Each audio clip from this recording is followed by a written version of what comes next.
Professor Rafael Alonso. Hoje a gente vai falar sobre retroversão pélvica durante o agachamento.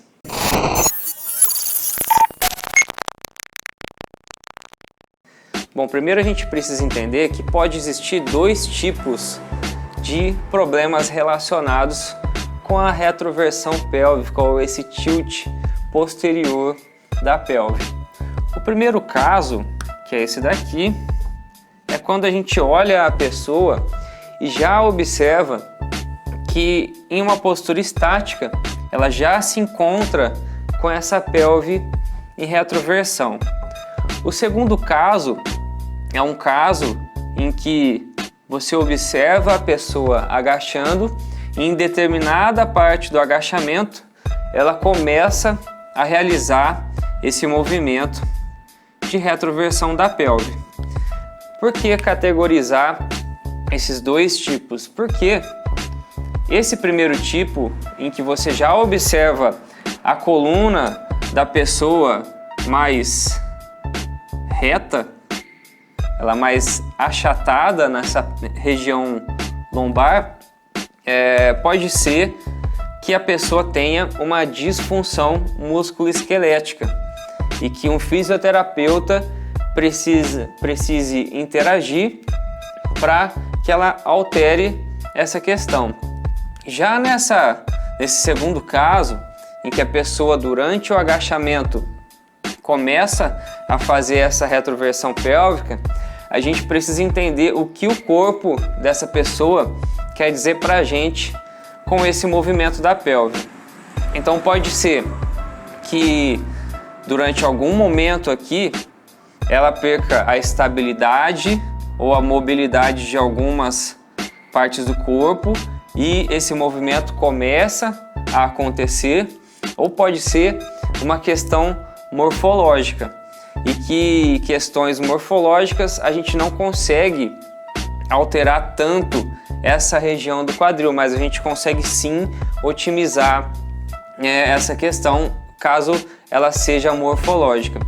O que acontece quando ela é morfológica? Simplesmente durante a excursão do agachamento, o fêmur ele entra em contato com a pelve e a pelve não consegue então permitir esse movimento. Só que o nosso corpo ele é muito inteligente. O que ele vai fazer? Ele vai pedir para uma região que ela é mais responsável por estabilidade do corpo para se movimentar, para permitir esse movimento, que é o caso da coluna lombar, como nesse exemplo aqui. Então a coluna lombar ela começa a fazer uma flexão para que a pelve se movimente. E aí a gente tem aquele côncavo na região lombar fazendo aquela voltinha que a gente observa. Esse estudo aqui, Nielsen, em 2015 ele fez uma tese de mestrado em que ele analisou 78 pessoas agachando e ele viu que quando esse tilt pélvico posterior começa na média ali de 70 graus, se a gente alterar a base virando o pé um pouquinho para fora, ele tende a melhorar bastante. Então essa é uma dica já, se de repente a gente agacha com os pés paralelos, virar o pé um pouquinho para fora pode auxiliar. Uma base com os pés mais apontados para fora.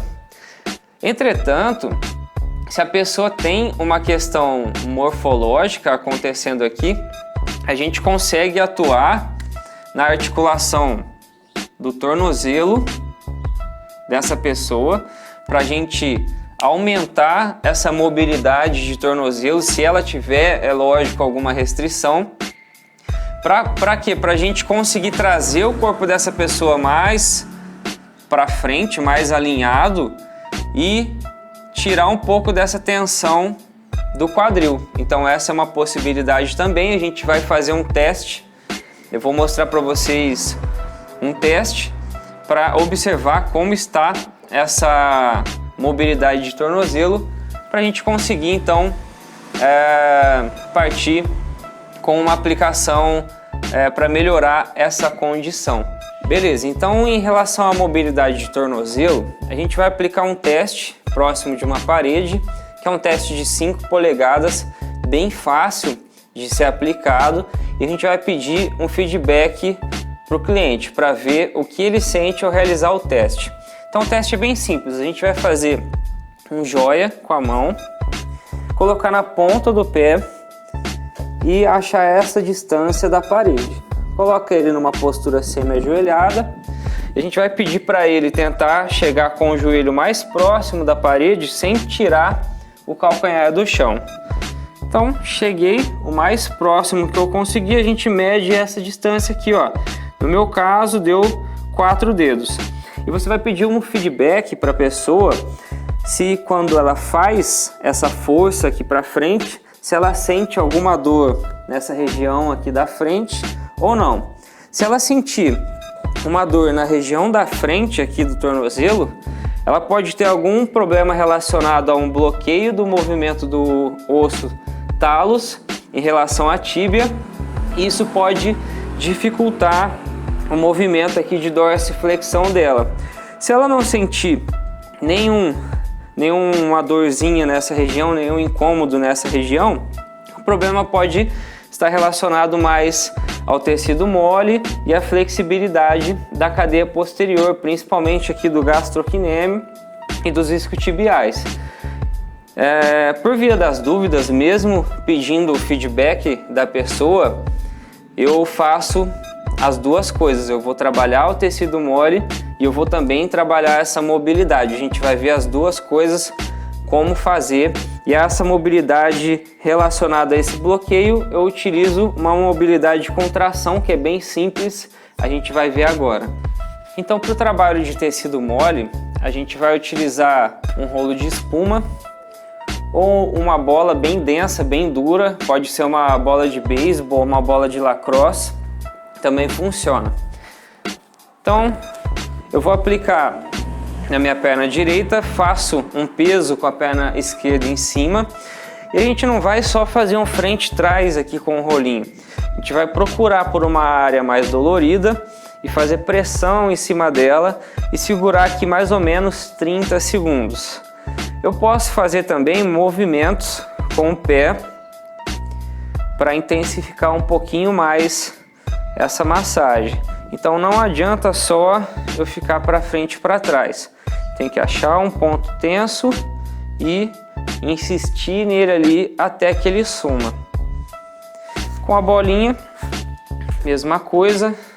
Vou posicionar a bolinha lá no chão, achar um ponto mais tenso e pressionar em cima dele. Posso também movimentar meu pé para intensificar essa autoliberação. Beleza, fiz então essa liberação, a gente vai fazer uma mobilidade do tornozelo com tração. Então é legal a gente ter um ponto mais alto que o ponto de ancoragem da Super Band, ok?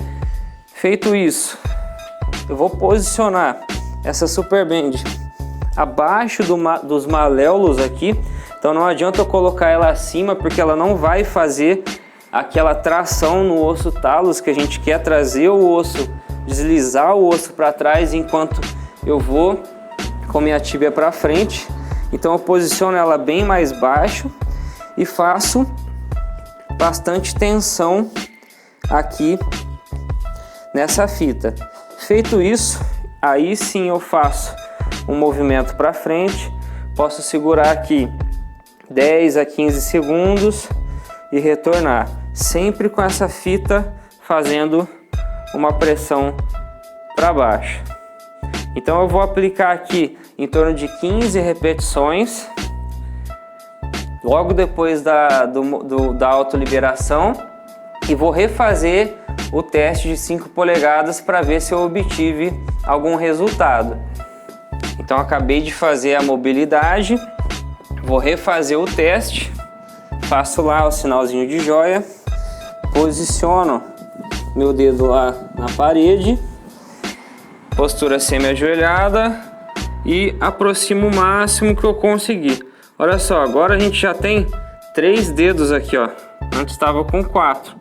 Então é um sinal de que eu consegui algum benefício com essa mobilidade. É muito importante a gente aplicar a técnica e reavaliar para ver se realmente ela vai ser boa para o nosso programa de treino. Senão não faz sentido a gente adicionar ela no programa. É legal então você incluir essa mobilidade dentro de 1, 2 semanas, reavaliar para ver se ele obteve algum resultado com ela e assim continuar o processo.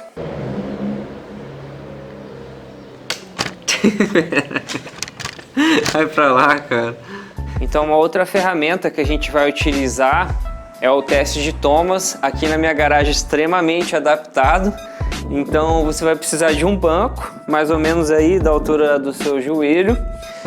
E a gente vai observar através desse teste se a gente tem algum encurtamento no ilho-psoas ou no reto femoral e nos músculos que também ajudam na flexão do quadril. Então como é que funciona? Esse teste é bem simples. Você vai sentar no banco, abraçar um dos joelhos e trazer o máximo que conseguir perto do seu corpo. Aqui você vai observar então se a pessoa vai ficar com o joelho mais alto, indicando então um encurtamento aqui nos flexores de quadril, principalmente no ilho-psoas. Se você pedir, nesse caso, em que a pessoa ficar com o joelho aqui mais alto, se você pedir para ela estender o joelho e aqui a perna descer, é um sinal de que reto femoral e os músculos ali que também participam na flexão do quadril estão encurtados. Feito isso, a gente vai conseguir fazer uma intervenção. Então, feito o teste de Thomas, para a gente melhorar a restrição no quadril, eu vejo muita gente utilizando uma mobilidade de quadril frontal só fazendo um movimento para frente aqui. Isso não vai funcionar muito com esse balanço, porque se a gente pensar no ilho-psoas, ele tem a sua origem lá na coluna lombar, no finalzinho da coluna torácica e na coluna lombar.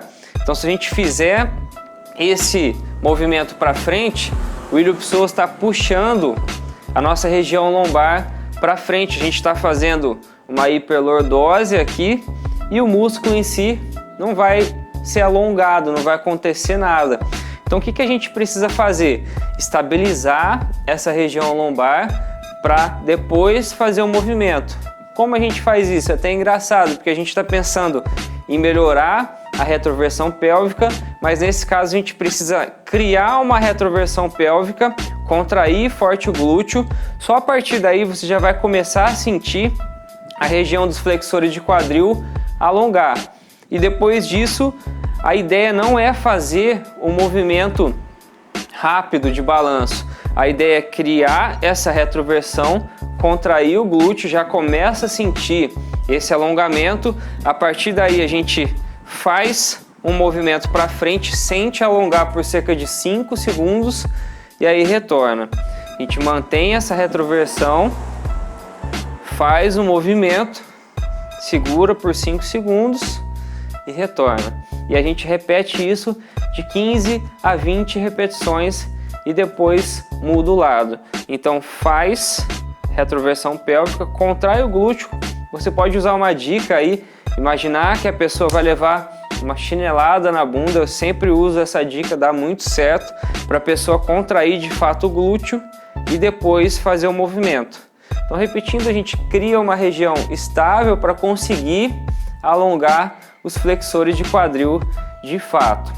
Então, para finalizar, se você observar que a pessoa em uma postura estática já tem uma retroversão pélvica, já tem aquela coluna mais chata, é interessante você indicar essa pessoa para um fisioterapeuta, porque ele vai conseguir avaliar e diagnosticar se ela tem ou não uma disfunção musculoesquelética. Se ela tiver, ele vai tratar e essa pessoa vai chegar até você apta para fazer o agachamento. Eu indico você iniciar o treinamento com o agachamento goblet. No vídeo anterior eu falei sobre ele. E Se caso a pessoa desenvolva esse movimento de retroversão pélvica durante o agachamento, lá nas fases mais baixas, você tem algumas opções, como a gente viu, apontar o pé um pouquinho para fora, como o estudo do Nielsen comentou. Isso vai ajudar a melhorar um pouquinho o torque da região do quadril, ativar mais os estabilizadores, também permite que a gente agache de maneira mais profunda. Ou então, entendendo o conceito de mobilidade e de estabilidade, você pode incluir estes exercícios. Hoje eu mostrei a mobilidade de tornozelo, falei um pouquinho de uma avaliação, mostrei uma mobilidade de quadril que também vai alongar os flexores do quadril, o Thomas Test, que vai te ajudar também a você avaliar se isso vem melhorando ou não. E no caso do back squat, também é interessante você ver como está a mobilidade glenohumeral, porque ele exige bastante nesse posicionamento. E o corpo sempre vai reagir como um todo. Se uma das partes não estiver funcionando legal, todo o corpo vai se remodelar para que o movimento ocorra. Eu vou deixar aqui nesse vídeo um link do meu blog com um artigo falando um pouco mais sobre isso. Também tem as referências lá, caso você queira ver algumas referências que eu utilizei para construir esse material. E é isso aí, espero que você tenha gostado desse vídeo. Se você gostou, curta, compartilhe com os amigos, acompanhe o canal, que em breve vem muito mais informação sobre treinamento físico para você.